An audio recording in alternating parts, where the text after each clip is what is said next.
Good morning. Today is Wednesday, October 20th, 2021. Our parsha begins with these words, Vayera Elav Hashem, God appeared to Avraham, Be'elonei Mamre, in the plains of Mamre, V'hu Yoshe Pesach ha'ohel kechom hayom. Avraham was sitting in the doorway to his tent in the heat of the day. Why did God appear to Avraham at the beginning of our parsha? Rashi tells us that God was performing the mitzvah of Bikur Cholim, visiting the sick. What was wrong with Avraham that he needed a visit? Rashi says it was the third day after his bris milah, after his circumcision. The end of last week's parsha, we learned that Hashem commanded Avraham in the mitzvah of bris milah, circumcision, and we learned that Avraham did it to himself and to his son Yishmael. So it was the third day after his own bris. Why did God come to visit specifically on the third day after the bris? So Rashi gives a medical reason. Now, I'm not a doctor, I'm not an expert in this, but I think that this reason has some recognizable truth today. Rashi says that the third day after the operation is the most painful. And therefore, that's when God came to visit to distract Avraham from his pain, from his illness, and that's the day that God came to visit Avraham, the third day after his bris. I want to share with you a completely different approach from Rabbi Shlomo Carlebach. It's a deeper answer. It's not a medical answer, but it's an emotional answer with a powerful lesson for every one of us. On the first day that you do something holy, something radical and profound, you're energized. You are radiant with the enthusiasm at what you've done. On the second day, you're more calm. You're more even. On the third day, you may even start to question or regret what you did 3 days earlier. There's actually a term for this, buyer's regret, and it applies in every area of life. When you extend yourself, for example, when you buy something expensive, you may notice at a store you buy something that's expensive, you'll notice after you've already decided to purchase it, while you're checking out, after you've paid, the salesperson will say something to you that reinforces what a good decision you made. And you may think to yourself, well, why is the salesperson telling me that I made a smart move now? He already has the sale. The answer is because buyers regret. Because after we've done something, we often come to second guess it. And we may come to regret it. The greatest chance of returning a purchase is right after we make the purchase. And it applies in every area of life, especially in areas of holiness. A person gives a generous donation, a little bit more than you can really afford to do. Or a person commits to an involved act of kindness for someone else, and it turns out that it's a little bit more involved, a little bit more effort and bother than you initially thought it was going to be. A person thinks and plans on a change in your routine or your character or a new direction in life. And initially there's enthusiasm for that.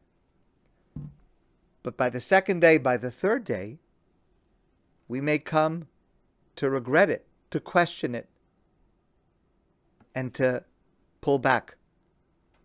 We see another example of this later in our Parsha, near the end of the Parsha, Akedas Yitzchak, the binding of Isaac. What God asks of Abraham and of Yitzchak, that Abraham should offer his son Yitzchak as an offering, is so immense. It's so overwhelming. And Abraham's immediate response, Hineni, here I am. I'm ready. I will carry out the mission you've given me. But then the Torah tells us, Vayihi bayom hashlishi, and it was on the third day, when God commands Abraham and Yitzchak start out on a journey, and it's only on the third day of the journey that the actual event takes place. Why the delay? Why doesn't God have Abraham perform this act of sacrifice immediately upon his commanding it? Because God understood that Abraham would be energized by God appearing to him with this dramatic, historic, life-changing mission. And Abraham may have been overwhelmed when he agreed to this impossible task. So God has Abraham set out on a journey. And Abraham and Yitzchak traveled together the first day and the second day, and now it's the third day. And on the third day, Abraham is thinking calmly. He's thinking clearly. He's reviewing in his mind every aspect, every argument for and against. He's walking with Yitzchak to their destination. That's the real test. Will Abraham still perform the impossible that God had commanded 3 days earlier? But Abraham had already experienced a third day. Our passage at the beginning of the Parsha, the third day after his bris.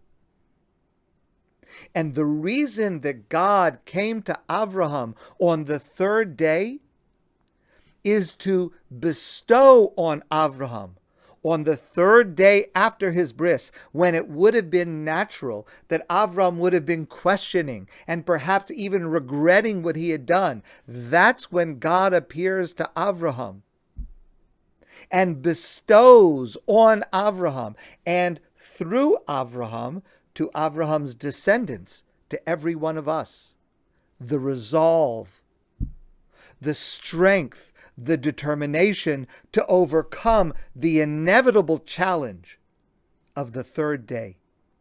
Any third day.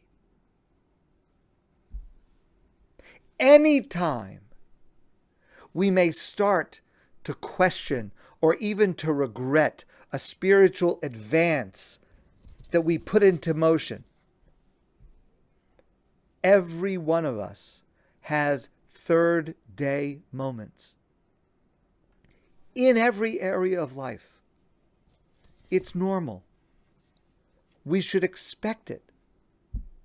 And when it happens to us, when we start to feel that we're questioning what we got ourselves into, when we may even come to regret a new path that we started, because now on thinking about it calmly, it seems maybe it's too difficult, maybe it's too much.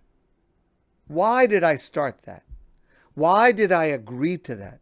Why did I think that I could accomplish such an incredible accomplishment? That's the moment that every one of us needs to remember what God gave Abraham with his visit on the third day after his bris. and through Avraham, what God gives to each of us, the reassurance and the strength of conviction to continue to live up to our highest impulses, to never regret anything that makes us better, that makes us holier. Every one of us has third days. We have received from God through Abraham the gift, the strength to overcome them. My friends, I want to wish you a wonderful day, and I look forward to seeing all of you soon in person.